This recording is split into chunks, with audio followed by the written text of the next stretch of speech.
A single sheet of paper. That's what started it. Not a battle order, not a tactical map.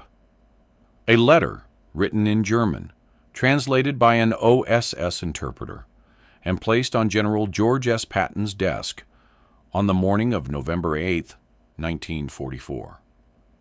The letter had been recovered from the body of General Lieutenant Werner von Kessler, commander of the German 257th Volksgrenadier Division, and it had been written 3 days before his men faced the Third Army at the fortified town of Fenetrange in the Lorraine region of northeastern France. In it, von Kessler described the approaching Americans the way a farmer might describe a coming rainstorm, something to be endured, not feared. And he wrote that Patton's soldiers were overconfident boys who have never met a real defensive line. He told his staff that the Third Army's reputation was a myth manufactured by American newspapers for American readers. He predicted that within 48 hours of contact, Patton's men would break and scatter like all the rest. He sent copies to his regimental commanders. He read portions of it aloud at a morning briefing. 14 German officers heard those words. And then, 3 days later, those same officers watched what happened when you say something like that within earshot of the United States Army's 90th Infantry Division. Here is the question you need to hold on to through everything that follows. What does a commander do when an enemy has publicly declared that you cannot beat him? The answer isn't what you think. And by November 1944, the war in Western Europe had entered its cruelest phase, not its most dramatic, not its most famous, but its most grinding. The breakout from Normandy was already 3 months in the past. Paris had fallen in August. The broad Allied advance that summer had seemed, briefly, like the beginning of the end. Then it stopped. Supply lines stretched to the breaking point. Fuel ran dry. Eisenhower's broad front strategy bled momentum from every army simultaneously. And the result, by October, was a front that looked disturbingly like the First World War. 2 armies staring at each other across fortified positions in the mud of northern France, neither able to deliver a decisive blow. Patton hated it with every fiber of his being. His Third Army had covered more ground faster than any army in the history of American warfare, nearly 600 miles in 90 days after the St. Lo breakout. His tanks had outrun their own supply lines. When Eisenhower stopped him to let the other armies catch up, Patton reportedly told his staff, "This is precisely how you lose a war you are winning." He wasn't entirely wrong. Every week the Germans spent not being attacked was a week they used to build the Siegfried Line deeper, rotate exhausted divisions, and bring up replacements. The Lorraine campaign was Patton's attempt to maintain pressure where the high command wanted patience. And the critical fulcrum of that pressure in early November 1944 was the Sarre River Valley, specifically control of the road network anchored by the town of Fenetrange, about 30 kilometers north of Sarrebourg. Think about what that crossroads meant. Whoever held Fenetrange controlled 3 converging roads into Germany. Lose it, and the 257th Volksgrenadiers' defensive line in that sector could hold for weeks.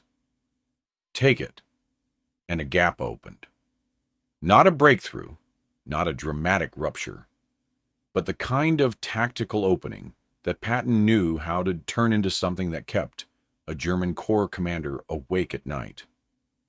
The man Patton chose to lead the assault element was Captain Henry Dawson Falk, 34, of Allentown, Pennsylvania, commanding officer of Company C, 2nd Battalion, 358th Infantry Regiment, 90th Infantry Division. The tough hombres. Falk was not a man whose name appears in most histories of the war. He had not gone to West Point. He had been a civil engineer before the draft, a man who read landscapes professionally, who understood, almost instinctively, the relationship between terrain and load-bearing stress. His men called him the surveyor, partly for his pre-war career, and partly because he had a habit, before any assault, of standing completely still and staring at the ground for 30 seconds while everyone else was already moving. What he was doing in those 30 seconds, his platoon sergeant would later say, was reading the earth like a map the enemy forgot to hide. He had a photograph in his left breast pocket. His daughter, Eleanor, born April 1943, whom he had never held. She was 7 months old when he shipped out. The photograph had been forwarded to him by his wife, Ruth, in a letter dated September 12, 1944, along with a single line. "She has your stubbornness, Harry, and God help her." Falk's company was assigned a 12-man scout element and 3 M4 Sherman tanks on loan from the 712th Tank Battalion. Their orders, issued on November 10, 1944, were precise. Advance along a secondary road, designated Rue Orange on headquarters maps. Cross the tributary of the Saar at a stone bridge near the village of Betborn. Establish a blocking position on the eastern approach to Fenetrange and hold it until the main battalion assault could exploit the opening. The plan was clean. The intelligence was confident. A French resistance contact named Maurice Leblanc had confirmed 3 days earlier that the bridge at Betborn was undefended. A light security detachment of perhaps a dozen men. No armor, no artillery in direct support. There was one thing headquarters didn't know.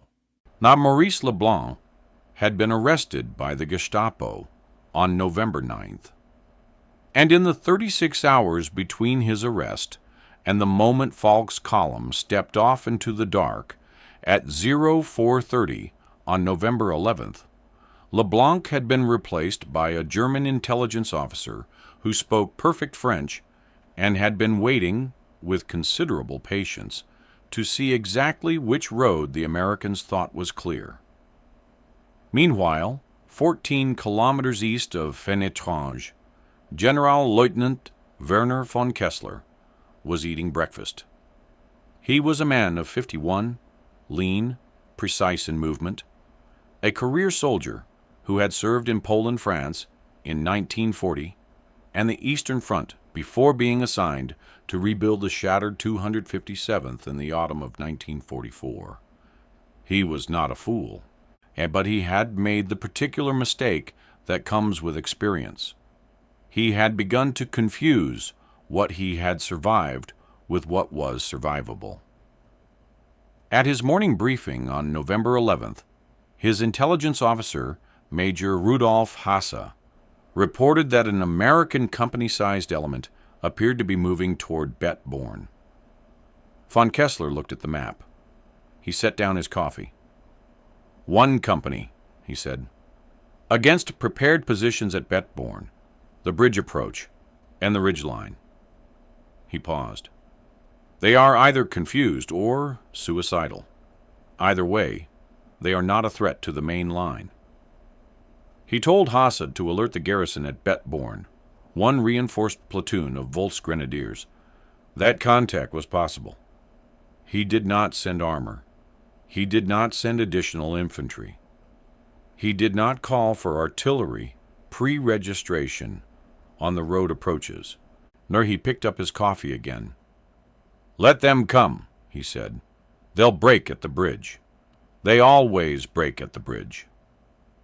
The road to Betborn ran through a shallow valley lined with bare November trees, the ground frozen into ridges from the last rain. Falk moved his column in silence. Scouts forward, the three Shermans rolling with their engines muffled, as much as a Sherman engine ever could be muffled, which was not very much. At 0512, Sergeant First Class Dominic Caruso, 27, of Newark, New Jersey, the lead scout, stopped the column with a raised fist. Caruso had noticed something Falk needed to see. Fresh tire tracks. Not German truck tracks, those were narrow, distinctive. These were the wide, deep impressions of a heavy vehicle. A half track, maybe two, moving east toward the bridge. Made within the last 4 hours. The map showed nothing at this position. The map showed an empty road. Falk crouched over the tracks for 5 seconds. Then he stood up. "They know we're coming," he said quietly to his executive officer, Lieutenant James Patton, 23, Duluth, Minnesota. Someone talked. Patton started to ask a question. He never finished it. The ambush opened from 3 sides simultaneously. German MG-42. Fire from the tree line to the left. A Panzerschreck round from the right that hit the lead Sherman's front glacis plate and failed to penetrate. But the concussion blew Falk off his feet and packed his ears with a ringing that wouldn't leave for 3 days. Small arms from directly ahead, from a farmhouse that the map had not labeled as occupied. Falk has described that first second in the after-action report he submitted 12 days later. You don't think. Thinking is what you did before. In the moment itself, you are a set of reflexes dressed in a uniform, and the only question your body asks is, which direction is not fire? Corporal Eugene Watts, 22, Tupelo, Mississippi, the company's best rifleman, went down in the first 15 seconds. Not killed, his left leg caught a burst from the MG-42, and he was on the road screaming and then not screaming as Caruso dragged him behind the tank.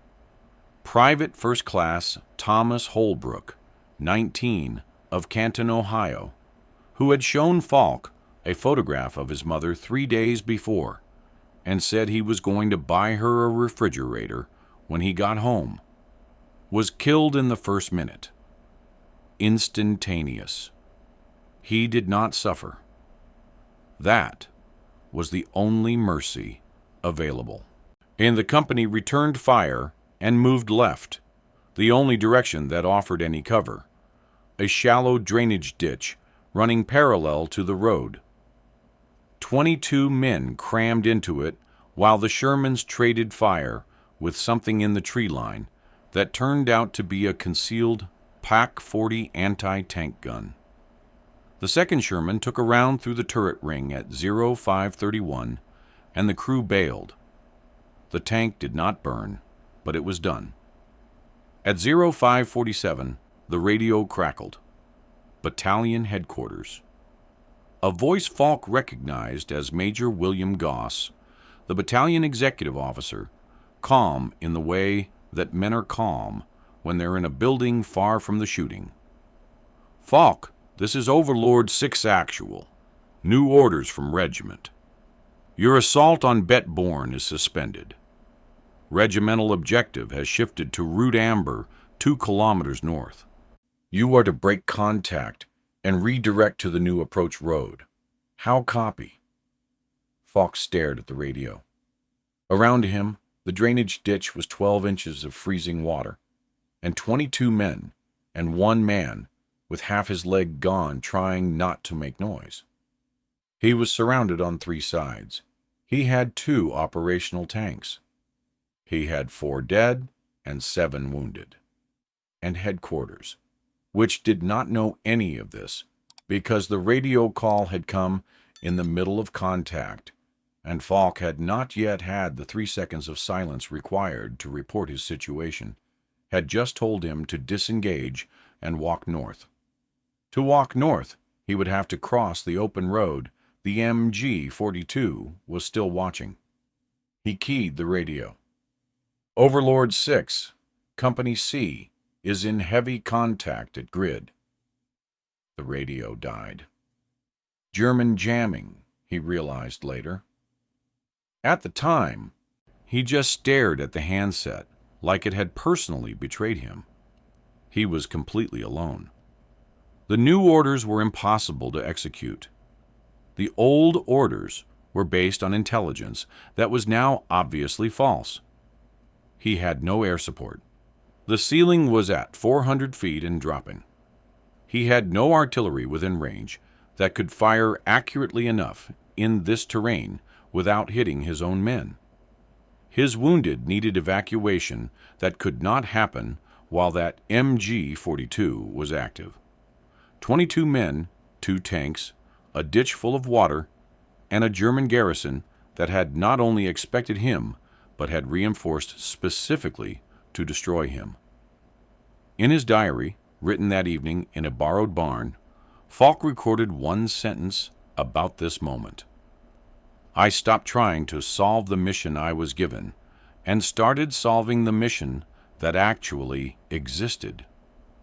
14 kilometers east, a Major Hasse walked into von Kessler's command post with a report at 0600. The American company had been ambushed as planned. They were pinned. Casualties confirmed. He expected surrender or withdrawal within the hour.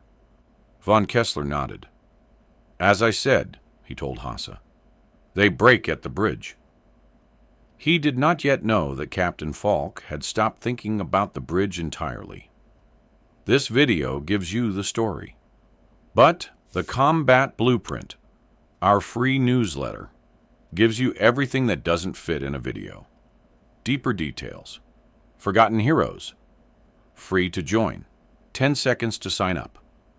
Link in the description. Now back in the video. Here is what Patton told his officers at every available opportunity, documented in his field orders, his personal diary, and the recollections of at least a dozen officers who served under him in the Third Army. An obstacle is a piece of information about your enemy. It tells you where he is. It tells you what he fears. And it tells you exactly where he is not. This was not a speech for the press. This was doctrine. Patton drilled it into his division commanders, who drilled it into their regimental commanders, who, if they were doing their jobs, passed it down until it reached the captain in the drainage ditch, who had just lost his radio and his plans simultaneously. The principle had a corollary, which Patton stated with characteristic bluntness. Never attack where the enemy is ready. Attack where he was ready yesterday. Falk knew this.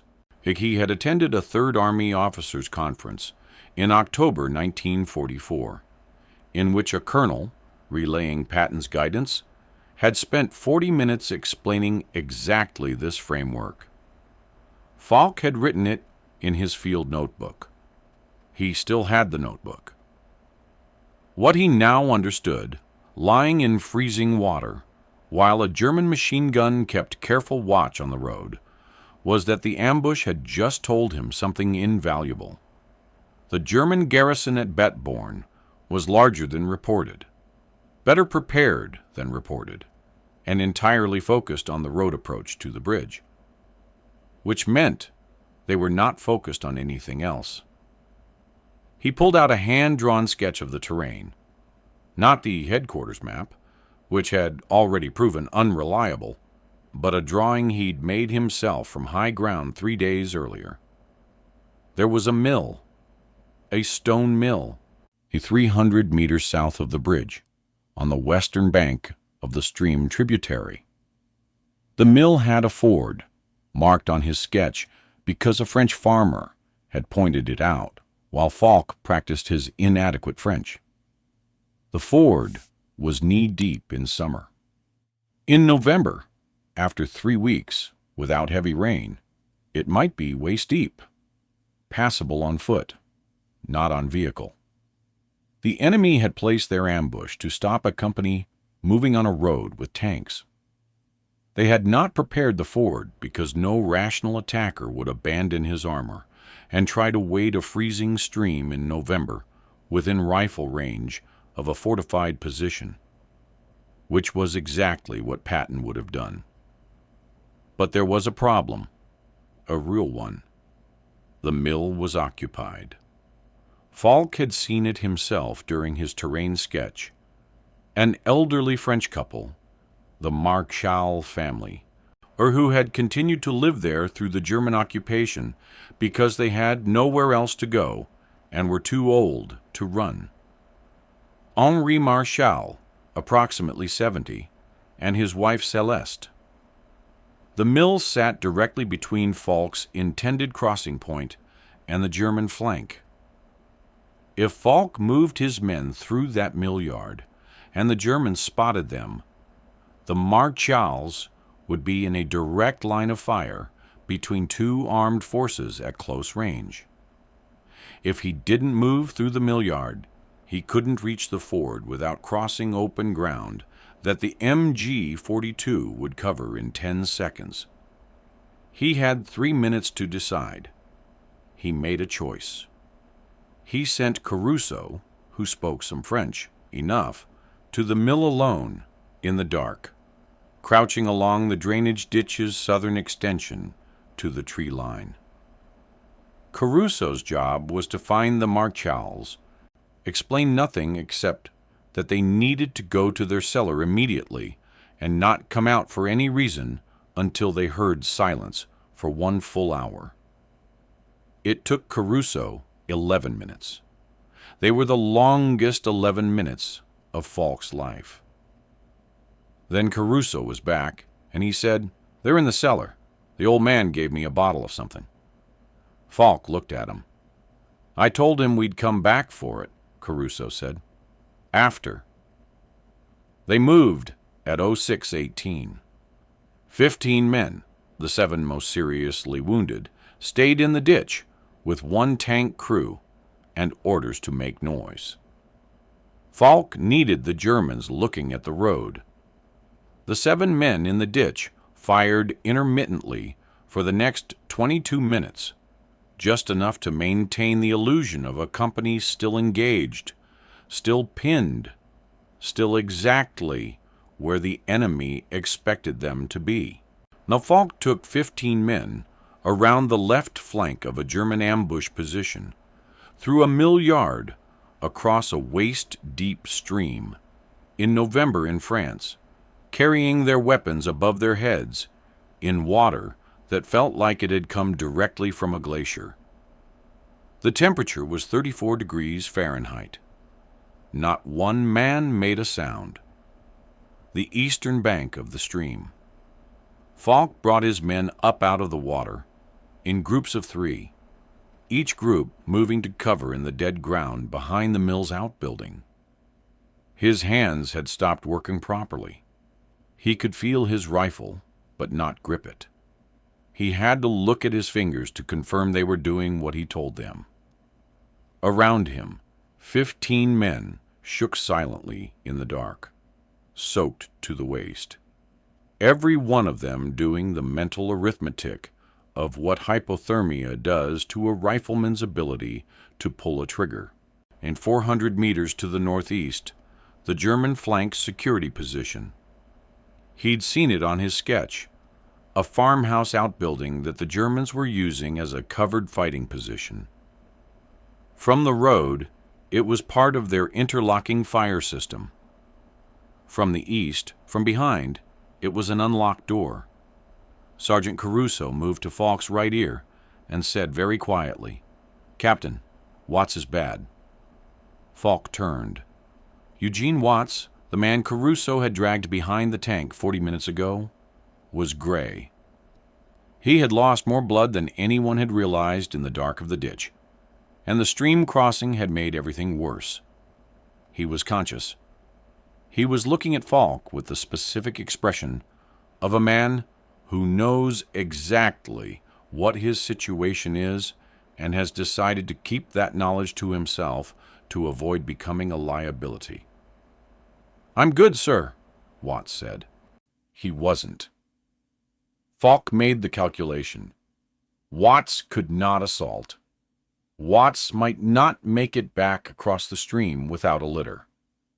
Leaving him here, on the wrong side of the German lines, with one man to watch him, that was one less rifle in a situation where every rifle was a life-or-death variable. He assigned Private Arthur Green, 21, Kansas City, Kansas, to stay with Watts. Green had a look on his face that said he understood what he was being asked to do, which was to wait, in the cold, on the wrong side of a stream, while his unit moved away into a firefight he couldn't join. "You come back for us," Watts said to Falk. It wasn't a request. "That's the plan," Falk said. He turned and moved northeast with 13 men. The approach took 9 minutes, across flat, open ground in the dark. And the Germans in the ambush line ahead were still watching the road, still firing intermittently at the sound of movement in the ditch. The 7 men Falk had left behind were doing their job.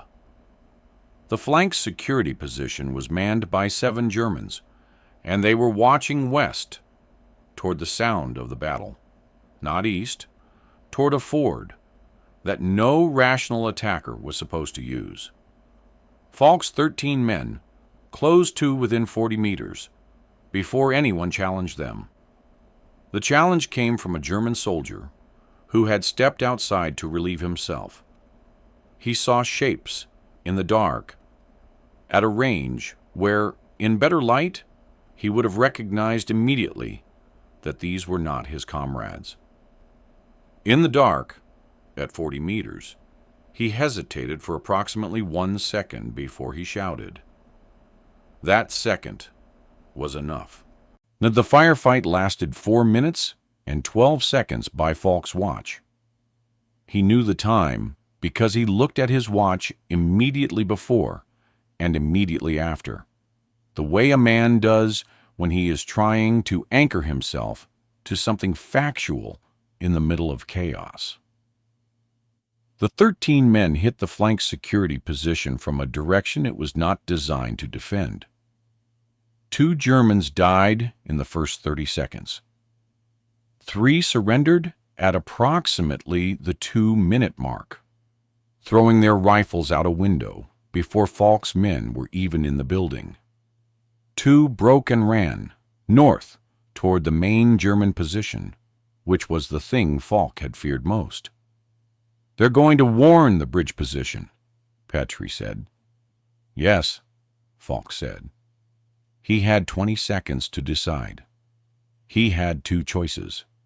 He could hold the outbuilding and wait, consolidate, treat the wounded, or report to battalion if the radio was working, request the support that headquarters' new orders had technically suspended. That was the doctrinal answer. That was the response a man trained to follow orders would choose. Or he could move now, immediately, before the 2 Germans who'd run had time to reorganize the bridge garrison, using the 30 seconds of confusion that his flank attack had just created, using the enemy's own surprise, their own panic, as a weapon. He moved. 13 men, running, northeast, across a farm field, toward the bridge approach from the east, the direction from which the German garrison at Betborn was emphatically not expecting to be attacked. The 2 German soldiers who had run reached their comrades at approximately the same moment. Falk's 13 men emerged from the tree line 70 meters east of the bridge position. What followed was not a clean firefight. It was the kind of battle that defies clean description. Overlapping fields of fire, men shouting in 2 languages, grenades thrown at muzzle flashes, the specific nightmare of room clearing in a dark building where you cannot tell friend from enemy until you are close enough to smell them. Lieutenant Patry was hit in the right shoulder 20 meters from the bridge. He went down hard, but kept moving. Falk would later find him, when it was over, sitting against a wall with a German field dressing on his shoulder and his pistol in his left hand, still watching his assigned sector. Falk himself took a fragment from a grenade that detonated on a stone wall to his left. A 2-centimeter piece of casing that embedded in his left forearm, and which he did not notice until he tried to write his after-action report 12 days later and found he could not hold a pen properly. The bridge garrison broke at 07:12. Not all of them. 6 men held a house on the north side of the bridge until 7:39, when the remainder of Falk's company, the 7 men in the drainage ditch, who had heard the firing shift and moved on their own initiative, crossed the ford and appeared on the German right. At 07:41, the last German in Betborn surrendered. Captain Henry Falk, 34, civil engineer from Allentown, Pennsylvania, walked to the center of the stone bridge and looked east toward Fenetrange. The road was open, and in the German command post at Betborn, his men found a field telephone still connected to von Kessler's headquarters. They could hear someone on the other end demanding a status report. No one answered it. Falk looked at it for a moment, then turned away. 14 kilometers east, Major Hasse walked into von Kessler's command post for the second time that morning. His face told the general everything before he said a single word. The bridge at Betborn was in American hands. The flank security was destroyed. The garrison had been overrun from the east, from the wrong direction, from the direction that had been considered impossible.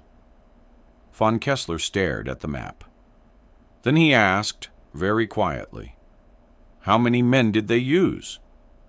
Hasse checked his report. 13, General." The room was silent for a long moment. 13, von Kessler repeated, not with contempt this time. "If this story has stayed with you, if you found yourself leaning forward over the last 10 minutes, the channel that brings you stories like this needs your support. A subscription takes 3 seconds. For the men who crossed that stream in November, it is the absolute least we can do." The battlefield at Betborn, on the morning of November 11th, 1944, looked like every battlefield looks when the shooting stops, smaller than it seemed during the fighting, uglier than any account of it will later suggest, and very, very quiet. Falk had 4 dead, Holbrook, and 3 others lost in the flank assault. 11 wounded, including Watts, who made it to a battalion aid station by 0900 and survived the war, walking with a cane for the rest of his life. He worked as a school teacher in Tupelo, Mississippi, until 1987. The bridge itself was intact. By 1100, on November 11th, elements of the 2nd Battalion were crossing it in force. By nightfall, the gap in the German line had been widened to 3 kilometers, and von Kessler's 257th Volksgrenadier was in emergency withdrawal from positions they had spent 3 weeks fortifying. Read that sequence again. 13 men, 1 ford that wasn't on the map, 30 minutes of action, 3 kilometers of German defensive line, gone. The reckoning came in fragments, as it always does.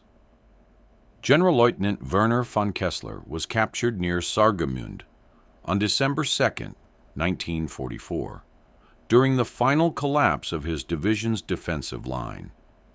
He was interrogated by Third Army intelligence officers over 3 sessions. His interrogation report, had declassified in 1958 and held in the National Archives in Washington, contains a passage that should be read slowly. I misjudged the American soldier, not his courage. I had seen courage on the Eastern Front, and it is not rare. What I misjudged was his independence of thought.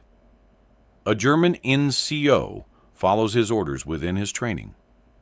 The American I faced at Betborn, the officer who crossed my stream with 13 men, he did not fight the battle I had prepared for. He fought the battle that existed. That is a different kind of soldier. That is, I must say, a more dangerous one. Von Kessler had written, 3 days before the battle, that Patton's men were boys who have never met a real defensive line. He did not say that again. Major Rudolf Hase, captured separately in January 1945 and interviewed for a post-war U.S. Army historical study in 1947, was more direct. He said, "The crossing at the Mill Ford was not in any training manual I had ever read. It was improvisation of the highest order. We had planned for what Patton's soldiers were supposed to do. We had not planned for what they actually did. This is the distinction that mattered. This is the distinction that still matters." Patton received the report on Betborn on November 12th. His diary entry for that day, held at the Library of Congress, mentions the action in a single sentence, characteristically terse. Company C of the 358th crossed a ford the enemy thought impassable and broke open the Fenetrange approach. Falk. Remember this name. He recommended Falk for the Silver Star. The citation, approved December 3rd, 1944, commends him for extraordinary tactical initiative and disregard of personal safety in the face of a prepared enemy position. What the citation doesn't say, what citations never say, is that Falk stood in that freezing stream because he had internalized a principle that Patton had spent 2 years hammering into every officer under his command. An obstacle is not a wall, it is a map. The German machine gun on the road had told Falk exactly where the enemy was looking. And anything the enemy was looking at, Patton's philosophy insisted, was exactly where you didn't go. Henri and Celeste Marchal came out of their cellar at 800 on November 11th, 1944. Their mill was intact. The stone bridge 100 meters from their door had changed hands in the night. By the time they emerged, blinking into the pale November light, there were American soldiers crossing it in numbers. Sergeant Dominic Caruso found Henri Marchal later that morning and returned the bottle the old man had given him, unopened. Marchal looked at him for a moment, then pushed it back. "You came back," he said in French. Caruso didn't speak enough French to answer properly. He nodded instead. The Marchal mill still stands. The stone bridge over the Sarre tributary near Betborn still stands. If you drive through the Lorraine region today, you will pass through landscapes that look like what they have always been: farmland, river crossings, low ridges, bare trees in November. The ground keeps no visible record of what happened on it. That is why we tell these stories. The lesson of Betborn is not about bravery. Every army in that war had brave men. It is not about American superiority. Von Kessler's men were competent, trained, and fighting on prepared ground. The lesson is about what happens when a commander stops trying to fight the battle his orders anticipated and starts reading the battle in front of him. Patton understood something that most military theory obscures. The enemy's strength tells you where he is not. His obstacle tells you his fear. His confidence tells you his blind spot. The soldier who can read those signals, not in a briefing room, but in a frozen drainage ditch with a dead radio and 4 dead men and 13 others waiting for a decision, that soldier is the one who changes the outcome. If your father, grandfather, or great-grandfather served in Lorraine, in the 90th Infantry Division, or anywhere in Patton's Third Army, I want to hear about it in the comments. What unit? What town? What did they tell you? And what did they keep silent? Those stories live in family memory and nowhere else. Put them here, where they will not be lost. Captain Henry Dawson Falk returned to Allentown, Pennsylvania, in October 1945. He held his daughter Eleanor for the first time. She was 2 years old. He went back to civil engineering. He never wrote a memoir. He never spoke publicly about Betborn. He did keep the field notebook. The page where he'd written Patton's principle, an obstacle is a piece of information about your enemy, was water-stained. Waist-deep stream in November, water-stained. He kept it anyway. A like on this video takes 2 seconds. For the men who went into that drainage ditch and came out the other side, it is the very least we can do.